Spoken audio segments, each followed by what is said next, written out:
ఇక డీటెయిల్స్ చూస్తే వెలిగొండ ప్రాజెక్టు పనుల పురోగతిని సమీక్షించేందుకు జలవనరుల శాఖ మంత్రి నిమ్మల రామానాయుడు రాత్రి పూట టన్నెల్లోకి వెళ్లి ప్రత్యక్షంగా పరిశీలించారు.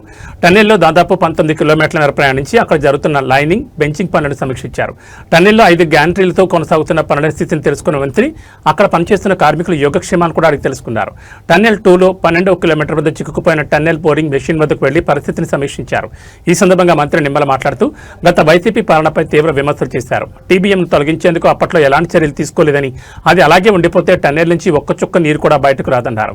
ఇంకా 3,000 కోట్ల పనులు మిగిలి ఉండగానే వెలిగొండ ప్రాజెక్టును జాతికి అంకితం చేశారని, దీనివల్ల ప్రకాశం జిల్లా రైతులు మోసపోయారని ఆరోపించారు. కూటమి ప్రభుత్వం వచ్చాక పనులు వేగవంతం చేశామని, వెలిగొండ ప్రాజెక్టు పనులు వేగంగా సురక్షితంగా పూర్తి కావాలనే లక్ష్యంతో ప్రభుత్వం చర్యలు తీసుకుంటోందని మంత్రి నిమ్మల స్పష్టం చేశారు. ఇప్పుడే మనం చూస్తూ ఉన్నాం, ఏదైతే వెలిగొండకు సంబంధించినటువంటి టన్నెల్ 2లో మనందరం కూడా ఉన్నాం. ఈ టన్నెల్ 2లో కూడా చాలా క్లిష్టమైనటువంటి వర్క్ ఇప్పుడే మనం నడుచుకుంటూ వస్తూ ఉంటే ఈ 30 మీటర్లోనే 3 చోట్ల కొలాప్స్ అయి కింద పడినటువంటి ఏదైతే రాక్స్ను కూడా మనం చూస్తూ ఉన్నాం.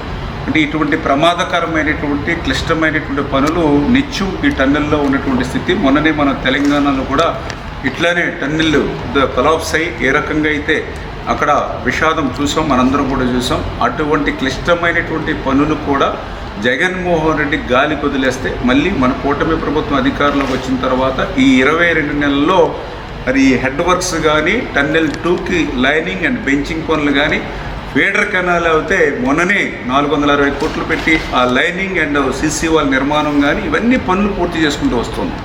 ఈ పనులన్నీ ఒక ఎత్తు. ఈ టన్నెల్ 2లో ఇప్పుడు మనం చూసేటువంటి చిక్కుబడిపోయినటువంటి టన్నెల్ బోరింగ్ మెషిన్ ఒక ఎత్తు.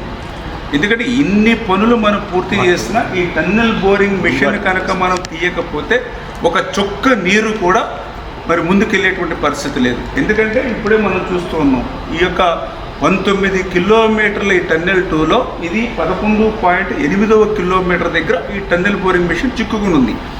ఈ టన్నెల్ బోరింగ్ మెషిన్ ఇప్పుడే మీరు చూస్తూ ఉన్నారు. ఏదైతే మరి 175 మీటర్ల పొడవు ఉంది, ఏదో ఒక 10 మీటర్ల 5 మీటర్లు కాదు, 175 మీటర్ల లెంగ్త్ పొడవు ఉంది ఆ చివరి వరకు. ఈ 175 మీటర్ల పొడవు ఉన్నటువంటి ఈ టీబీఎం వ్యాసం మీరు చూస్తే ఇది మొత్తం 9.8 మీటర్ వ్యాసం. అంటే ఏదైతే మొత్తం సొరంగం ఏదైతే టన్నెల్ ఉందో మొత్తం ఎక్కడ కూడా ఒక 1 ఇంచ్ కూడా ఖాళీ లేకుండా అది క్లోజ్ చేస్తుంది. అంచేత ఈ టన్నెల్ బోరింగ్ మెషిన్ని మనం వెలికి తీస్తేనే మనం ఈ యొక్క వెలిగొండ నుంచి నీరు ముందుకు తీసుకెళ్తాం. కానీ జగన్మోహన్ రెడ్డి 5 సంవత్సరాల పాలనలో ఈ టన్నెల్ బోరింగ్ మెషిన్ ఇట్లా చిక్కుబడిపోయి ఉంటే దీన్ని వెలికి తీయడానికి వీలు లేకుండా హైకోర్టు స్టే ఆర్డర్ దీని మీద ఇచ్చి ఉంటే కనీసం చిన్న ప్రయత్నం కూడా చేయకుండా మరి ఆ రోజు వెలిగొండ పూర్తయిపోయిందని ఇన్ని క్లిష్టమైనటువంటి పనుల్ని దగ్గర 3,000 కోట్ల రూపాయల విలువైన పనులు ఇంకా మిగిలి ఉండగానే ఆయన మరి జాతికి అంకితం అని చెప్పి ఈ యొక్క జిల్లాని కానీ ఇక్కడ రైతులు కానీ ఎంత మోసం ఎంత దగా చేశాడో ఇవాళ ఈ టన్నెల్ బోరింగ్ మిషన్ ఇక్కడ చిక్కుకున్నటువంటి విషయాన్ని చూస్తేనే మనందరికీ కూడా స్పష్టంగా అర్థమవుతున్నటువంటి పరిస్థితి.